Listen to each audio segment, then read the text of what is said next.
come back, Squawk Booze News. We are getting ready for World Whiskey Day with one of the world's top collectors of high-end spirits.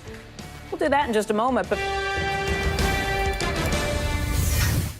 Well, it turns out that tomorrow is World Whiskey Day. Today's National Streaming Day. These days are it's a day for everything. Day for everything. Yeah, and the spirits, whiskey's rising global popularity has been a boon for collectors of fine and rare vintages.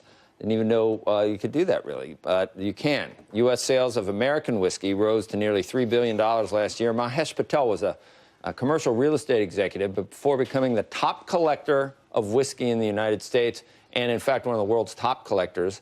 And he's brought us a few bottles from the 5,000 plus bottles in his collection. Some people say your collection's probably worth upwards of $10 million, Mahesh, which is, you don't have to comment on that, but... I don't know what it is these days, probably is close to somewhere around there, but I've been doing this for over 30 years, so it's really a passion. It's developed into a hobby and collecting, and it started off way back when I was growing up in the UK, so when I was in my early 20s, I was buying little bottles. A lot of people didn't know about whiskey much, but I self-educated myself and brought in different styles of whiskey. So I've brought a number of whiskeys from my collection here today to show. A lot of people like hard assets instead of financial assets. I guess this is like a hard liquid, a liquid hard asset, I guess, is what this...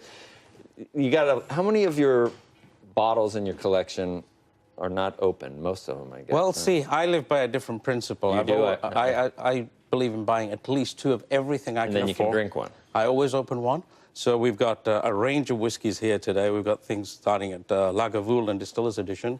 Comes out every year as a very limited production, a couple $100 a bottle. We have a Syndicate 58.6, which is around about $160 a bottle, very limited. Only 500 cases are produced every year for the United States, and it comes exclusively to the United States. And then this is where you can start a collection, but then you can also move on to a little further up. This is called Prometheus. There was only 1,000 bottles made, 26-year-old single malt, and this particular whiskey 2 days ago got awarded the world's best single malt in whiskeys above 20 years old. When you say whiskey, is it, are you ever talking about bourbon, or are you only talking about Scotch? I'm talking, when I use the word whiskey, I'm using the generic term whiskey, so I'm looking at the Scotch region, I'm looking at Irish, I'm looking at bourbon and rye whiskeys. All of them? Canadian, all of them. When do you stick the E in whiskey? See, that's a big debate. That's been around for a long time. How many of your bottles have an E? It'll probably be the Americans and the Irish. So 20%? And I would guess so, somewhere around there. How often are you actually drinking this stuff versus keeping this, you know, in the cellar? So I drink this quite regularly. So I host, I do a lot of events and tastings around the country. I have a company called Universal Whiskey Experience. We do one of the best whiskey shows in Las Vegas.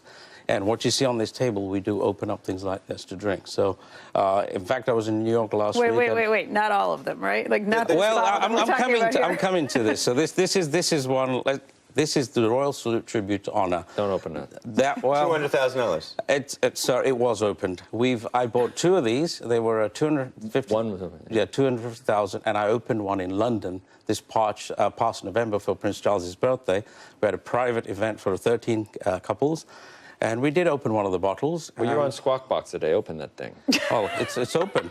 That one is already open. That one was open. So that was the one you opened. Was it worth $250,000 when you tried it? Oh, we did. We had 13 people. It was all finished off that night. So it was. But was it worth it? Absolutely is that an worth empty it. bottle then? What did you do with No, this one's a sealed bottle. What did you open that one? What did you do? We'll open it next time when I'm back on site. Prince Charles's birthday. Forget that, right? This is a diamond-encrusted bottle. What do you do with the bottle when you're finished? Well, it's a beautiful decanter to keep. This was a handmade decanter. There was only 21 bottles made, so it is a color, and they're all numbered.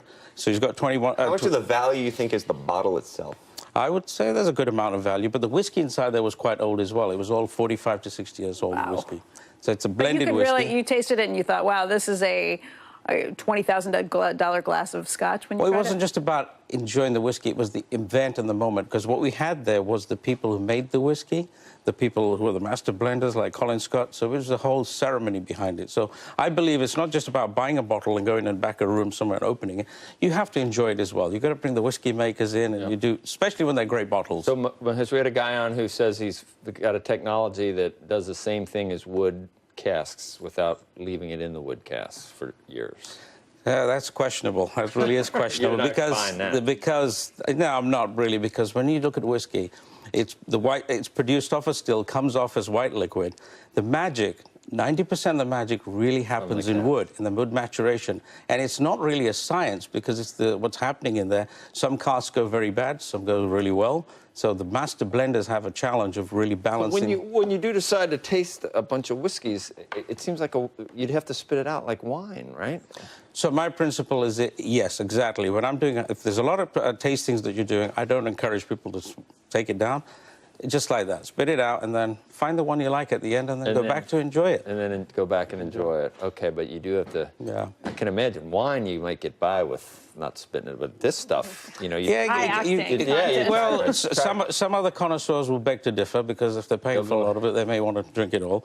But just to go back in the collections, one point I would really want to make is you can start collecting whiskey at any stage, any level. So you can start with ones that are limited at a lower price bracket, and then you can work your way up. So this is like about $1,000. This one is actually quite a limited production. It's a Glenmorangie 1978 Pride. And these run about $4,000 to $5,000. And then if you really want to graduate to a different level, that's up there. So you've got a different range of collecting. But all these whiskies, as they get rarer and rarer, do have an inherent investment value because they are getting more precious. Liquid assets. All right, Mahesh, thank you. Thank you very much. That's very interesting. I like that liquid asset. It's very clever, very clever.